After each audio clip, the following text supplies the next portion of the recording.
சரி, நீ மறக்கக்கூடிய காரியங்களை அவர் உனக்கு செய்திருக்கிறார்.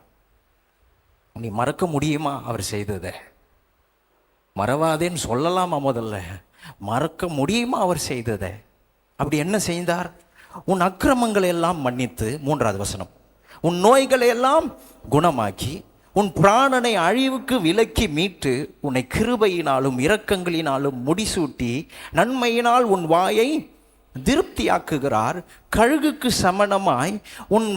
சமானமாய் உன் வயது திரும்ப வாழ வயது போலாகிறது. டெய்லி இதை அனுபவிச்சுட்டு இருக்கிறோங்க.